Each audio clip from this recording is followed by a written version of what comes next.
Television actress Charu Asopa ने हाल ही में अपनी शादी और राजीव सेन पर बयान दिया है। चारू असोपा का अपनी जिंदगी के पिछले 3 साल पर दर्द छलका है। वो 3 साल जब उनके अपने माँ बाप ने उनका साथ छोड़ दिया था। चारू असोपा ने एक इंटरव्यू में बात करते हुए बताया कि राजीव बहुत गुस्सैल हैं। किसी से भी झगड़ा हो जाता था वो मुझे ही गालियां देते थे। 1-2 बार तो उन्होंने मुझ पर हाथ भी उठाया है। एक्ट्रेस ने कहा कि कोई भी बात हो जाती थी, राजीव बात करने की बजाय रात को बिना बताए घर छोड़कर चले जाते थे। मुझे सुबह उठकर पता चलता था कि राजीव घर पर नहीं है।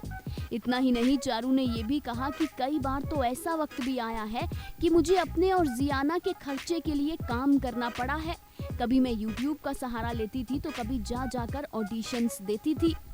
राजीव को चारू असोपा ने अपने इस इंटरव्यू में इनसिक्योर बताया। चारू ने बताया कि जब वो काम पर जाती थी तो राजीव उनके को एक्टर्स को मैसेजेस करते थे और कहते थे कि मेरी पत्नी से दूर रहना, जिसके चलते मेकर्स चारू को शो से निकाल देते थे ताकि चारू की वजह से शो में कोई प्रॉब्लम ना हो।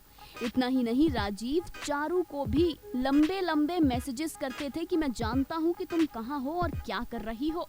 वहीं चारू ने राजीव के माता पिता पर बात करते हुए कहा कि उन्होंने तो मुझे हमेशा बेटी की तरह प्यार दिया है। सुष्मिता दीदी ने भी मुझे छोटी बहन समझा है। मुझे कभी उनके साथ रहने में ये लगा ही नहीं कि मैं उनकी बहू हूँ बल्कि बेटी नहीं। चारू असोपा ने रोते हुए कहा कि मैंने अपनी पहली टूटी हुई शादी के बारे में राजीव को सब बताया था। बावजूद इसके राजीव मुझ पर ये आरोप लगाते हैं कि मैं गोल्ड डिगर हूँ। पैसे के लिए राजीव से शादी की और सुष्मिता दीदी से फेम चाहती हूँ।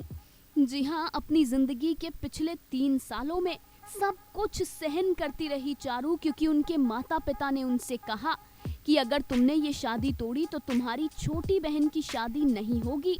तुम्हारी पहले ही एक सगाई और एक शादी टूट चुकी है, इसीलिए जो जैसा भी है बर्दाश्त करो।